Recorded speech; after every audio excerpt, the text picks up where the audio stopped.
नमस्कार.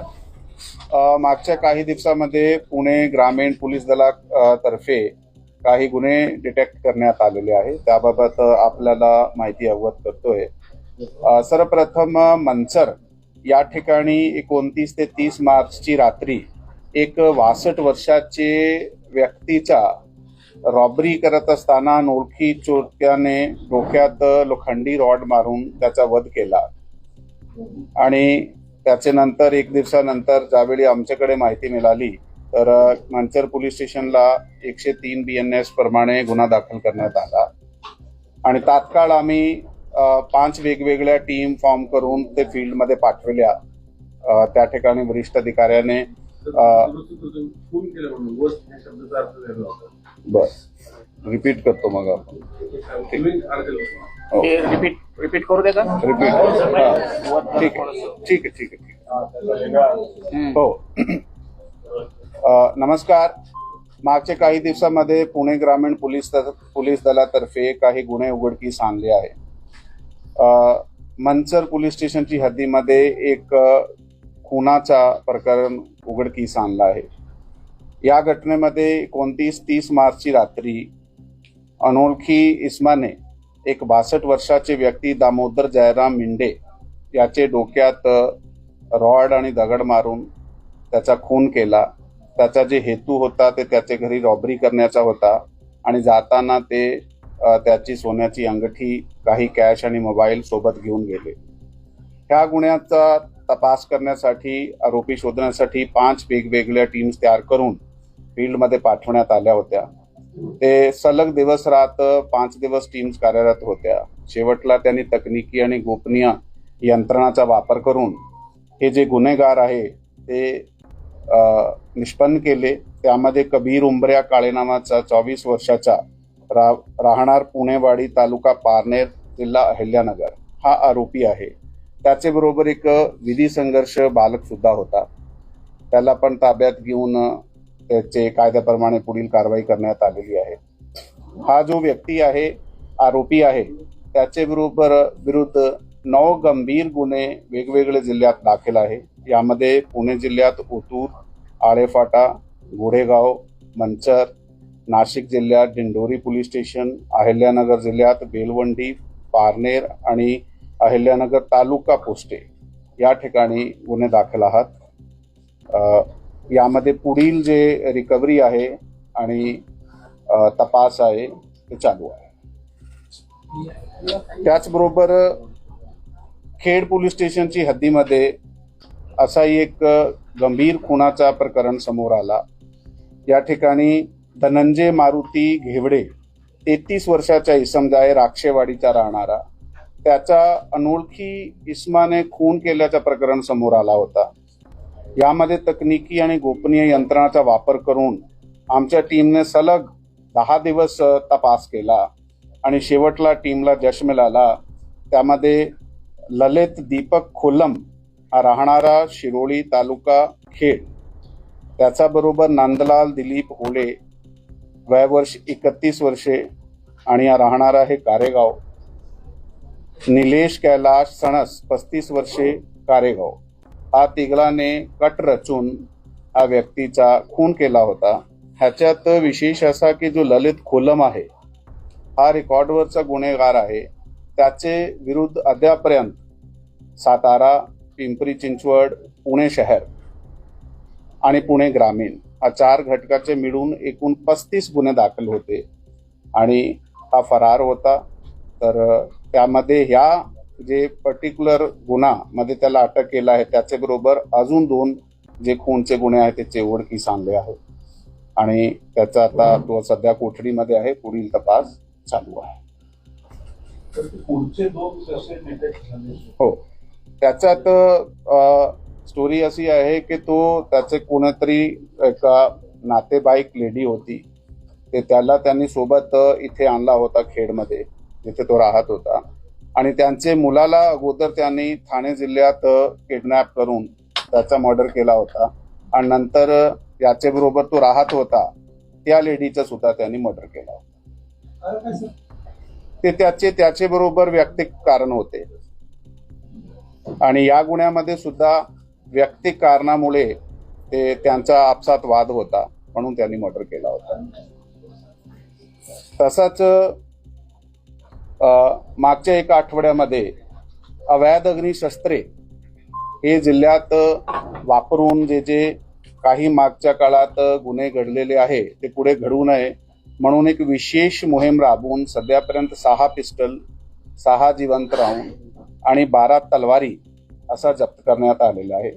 यामध्ये उरली कांचन, वेला, वडगाव निंबाळकर आणि दौंड जुन्नर या पोलीस स्टेशनमध्ये गुन्हे दाखल करण्यात आलेले आहे. आमच्या टीमने शिरूरमध्ये एक चेन स्नॅचिंग झाली होती. त्यामध्ये एका व्यक्तीचे 3 तोले सोना गेला होता. ते उघडून त्यामध्ये रिकव्हरी केलेली आहे.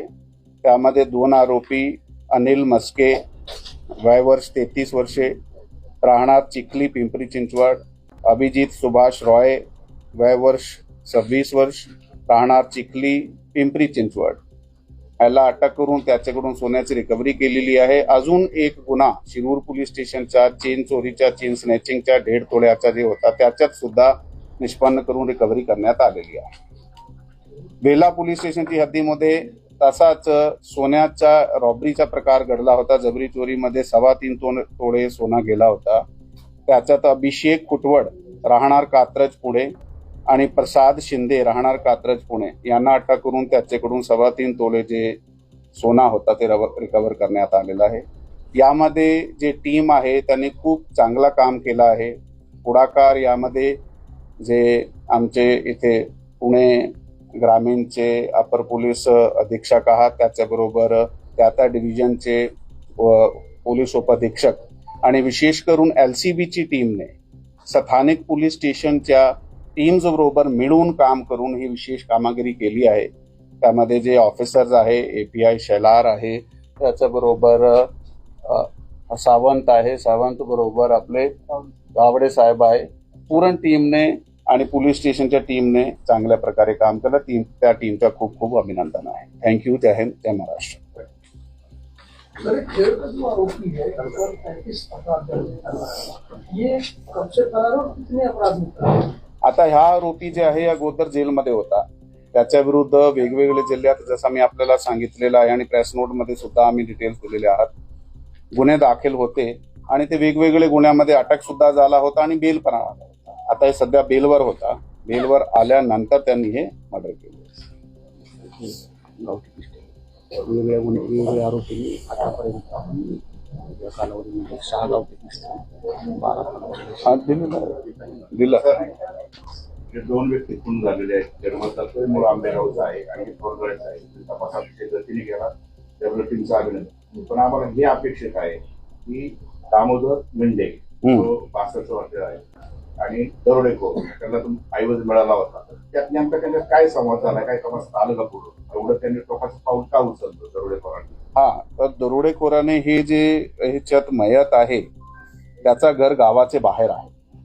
आता त्यावेळीचा जर आपण सगळा तपास केला, हा दरोडेखोराने 2 जण होते. त्याच्यात एक आरोपी ज्याचं नाम घेतला, दुसरा विधी संघर्ष बालक जे आहे ते काही दिवसापासून त्या भागामध्ये जबरी चोरी आणि चोरीचे ह्याचे हेतूने फिरत होते. त्याच रात्री सुद्धा त्यांनी 3-4 ठिकाणी चोरी करण्याचा प्रयत्न केला, पण त्यांना कुठेही यश मिळाला नाहीये. कारण त्याचे पुरावे आम्ही निष्पन्न केले आहे, ते कुठे कुठे फिरले होते. आणि नंतर ज्यावेळी या ठिकाणी गेले तर तेव्हापर्यंत त्यांना काही ना मिळाल्याने काहीतरी एक आपण सायकोलॉजिकल डिस्पोजिशन सांगू शकताय की त्यांनी तो उठू नये आणि कुठल्याही प्रकारचा आरडाओरडा करू नये, म्हणजे त्याचे डोक्यावर वार करून त्यांना मारला आणि त्याचे अंगावरचे जे काही किमती मुद्देमाल होता ते घेऊन.